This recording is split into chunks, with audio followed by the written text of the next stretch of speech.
Assalamualaikum warahmatullahi wabarakatuh. Kami dari kelompok 6 yang beranggotakan Nurul Mustafa, NIM 203 2019, Pratama Nadia, NIM 203 2021, Risa Nur Afida, NIM 203 2023, dan Quratul Aini, NIM 203 2025. Di sini akan mempresentasikan bab penguat rasa, perisa, dan pengembang dalam mata pelajaran kimia sederhana. Baik, dimulai dari bab yang pertama, yaitu penguat rasa. Penguat rasa di sini biasanya disebut sebagai penyedap rasa, merupakan suatu zat atau komponen yang dapat meningkatkan cita rasa pada makanan. Penyedap rasa ini berfungsi untuk menambah rasa nikmat dan menekan rasa yang tidak diinginkan dari suatu bahan makanan. Penyedap rasa atau penguat rasa ini dibagi menjadi dua, yaitu yang pertama penguat rasa alami. Bahan penyedap alami yang pertama kali digunakan oleh manusia adalah bumbu. Selain berfungsi sebagai penyedap, bumbu juga berfungsi sebagai pengawet seperti pada pengolahan daging. Bumbu bersifat punggen dan dalam jumlah sedikit sudah efektif dalam bekerja sebagai penyedap makanan. Bahan-bahan yang termasuk dalam golongan ini ada yang diperoleh dari alam berupa rempah-rempah, misalnya seperti kayu manis, cengkeh, bawang putih, jahe, pala, merica, ketumbar, serai, pandan, daun salam, dan daun cengkeh. Bahan penyedap berpengaruh pada stabilitas aroma apabila disimpan dalam bentuk mentah, terutama pada bahan penyedap yang mempunyai pori-pori banyak, menyebabkan aroma dapat berpengaruh oleh bau sekitarnya. Penyedap alami yang kurang sempurna, mengeringkannya atau penyimpanannya pada kelembapan yang tinggi dapat menyebabkan terjadinya kontaminasi dengan bakteri dan jamur. Penyedap rasa atau penguat rasa yang kedua yaitu penguat rasa sintetik.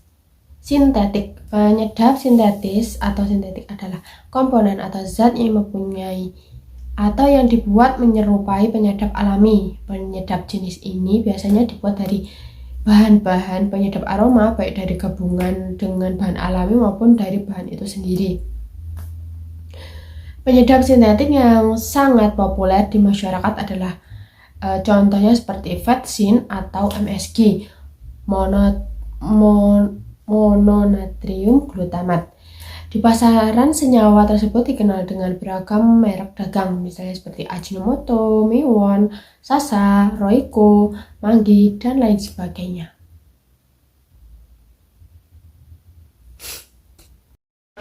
Kemudian dengan saya Nurul Mustafa NIM 203200219 akan membahas tentang perisa atau flavor. Jadi flavor atau perisa merupakan bahan tambahan pangan yang dapat memberikan, menambah maupun mempertegas suatu rasa pada makanan. Flavor atau perisa dibagi menjadi 3 kelompok berdasarkan pembuatannya. Yang pertama ada perisa alami, kemudian identik alami, dan yang terakhir ada perisa sintetik. Baik, saya Risa Nur Afida akan menjelaskan materi tentang bahan pengembang.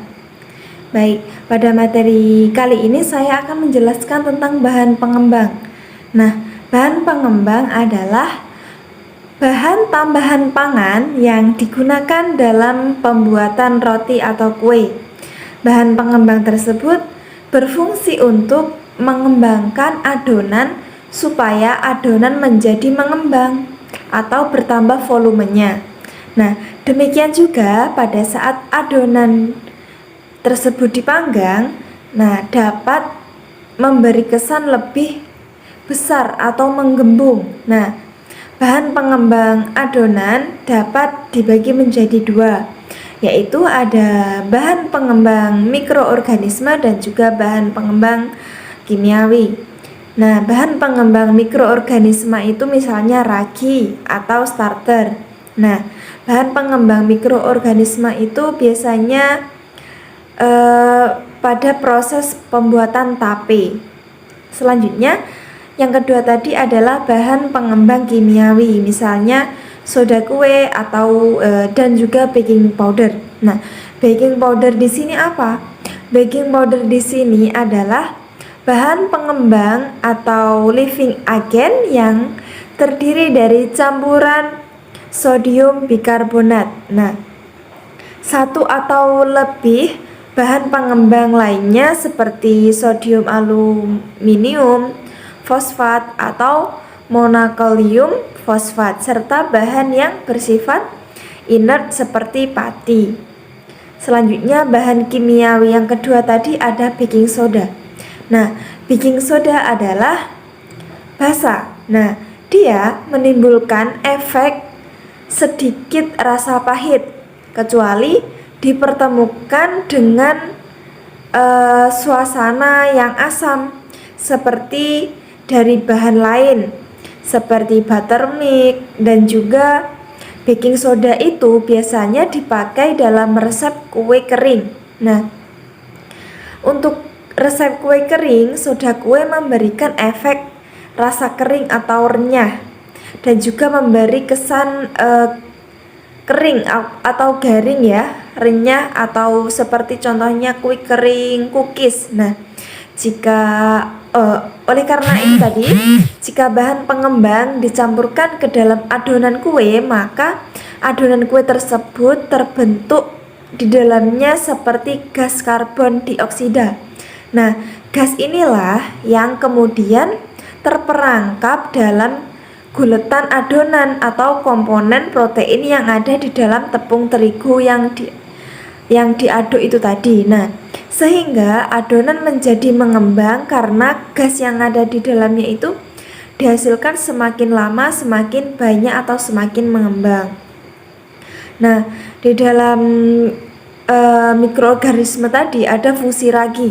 Nah, dalam pembuatan produk bakery antara lain mematangkan dan mengempukkan guletan sehingga adonan dapat menangkap gas karbon dioksida yang dihasilkan pada pembuatan roti. Nah, ragi juga membantu terbentuknya aroma dan rasa selama proses fermentasi pada pembuatan roti dan kue, sehingga dari kejauhan rasanya sudah tercium manis. Nah, itu tadi adalah penjelasan saya tentang bahan pengembang.